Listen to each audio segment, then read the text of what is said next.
ভাৰতৰ কেন্দ্ৰ চৰকাৰ আৰু অসমৰ ৰাজ্য চৰকাৰ এটা শ্বেতপত্ৰ দিয়ক যে জল জীৱন আঁচনিৰ বাবে কিমান কোটি টকা মুকলি কৰা গ'ল আৰু এই কোটি টকাবোৰ ক'ত গ'ল। যেতিয়া ঠিকাদাৰবোৰ পে'মেণ্ট পোৱা নাই, ৰাইজে জল পোৱা নাই, তো এই পইচা গ'ল ক'ত? পইচাটো মুকলি কৰা গৈছে, পইচাটো ঠিকাদাৰবোৰে পোৱা নাই, মানুহবোৰেতো এতিয়ালৈকে একো জলৰ লাভ পোৱা নাই।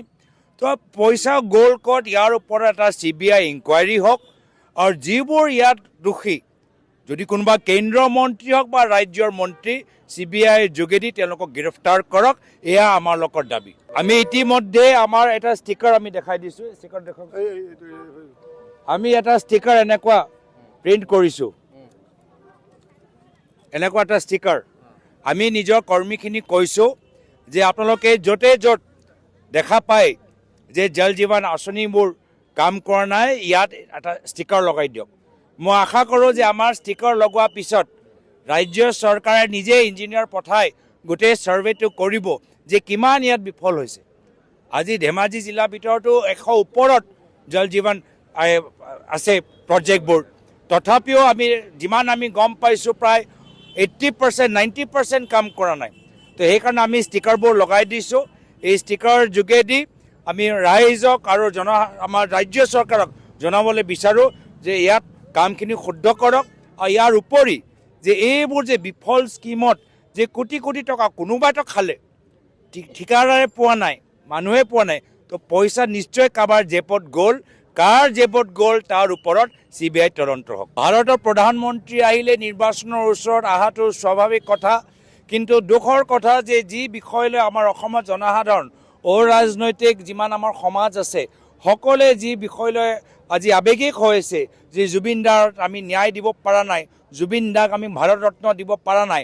2 দিন থাকিলে প্ৰধানমন্ত্ৰী BJP দলৰ কাৰ্যালয়লৈ গ'ল, কিন্তু জুবিন ক্ষেত্ৰত যাবলৈ সময় নাপালে, জুবিন দাৰ পৰিয়ালবৰ্গক লগ পাবলৈ সময় নাপালে। ইয়াৰ এক বিপৰীত আমাৰ ৰাহুল গান্ধী ডাঙৰীয়াৰ ব্যৱহাৰ। মাত্ৰ অৰাজনৈতিকভাৱে তেওঁ অসমলৈ আহিলে, সেইদিনা যিদিনা আহিলে কোনো ৰাজনৈতিক বক্তৃতা নিদিলে, কোনো নিৰ্বাচনী কেন্দ্ৰিক তেওঁলোকৰ বিষয়লৈ নাহিলে, মাত্ৰ গ'ল জুবিন দাৰ ক্ষেত্ৰলৈ, অৰ্পণ কৰিলে নিজৰ শ্ৰদ্ধাঞ্জলি, লগ পালে পৰিয়ালবৰ্গক আৰু নিজৰ প্ৰেছ বাৰ্তা যোগেদি আমাৰ ৰাইজক আৰু অনুৰাগীসকলক সান্তনা এটা বাৰ্তা দিলে। একে অৱস্থা মণিপুৰত এবাৰ নহয় দুবাৰকৈ ৰাহুল গান্ধী ডাঙৰীয়া মণিপুৰলৈ গ'ল, তেওঁলোকৰ আৱেগ বুজ ল'লে আৰু তেওঁলোকক সান্তনা প্ৰদান কৰিলে।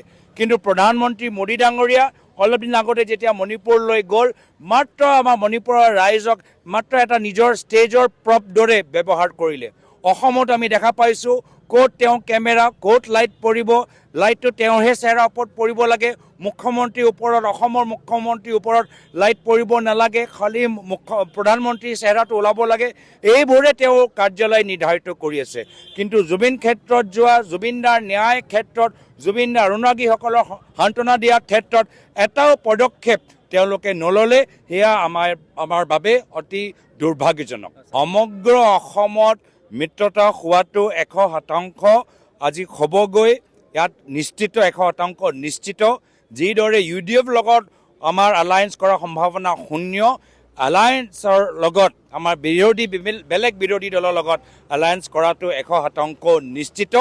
কিন্তু আমি গোটেইখিনি কথাবোৰ আমি সকলোৰ লগত বহি তেওঁলোকৰ কথা শুনি, আমাৰো নিজৰ কথা কৈ, সকলোৰ ৰায়বোৰ পৃথক, সকলোৰ চিন্তাবোৰ পৃথক, সকলোৰ মাজত আলোচনা হোৱা সেই মঞ্চৰ যোগেদি আমি পৰৱৰ্তী সময়ত ৰণকৌশল তৈয়াৰ কৰিম।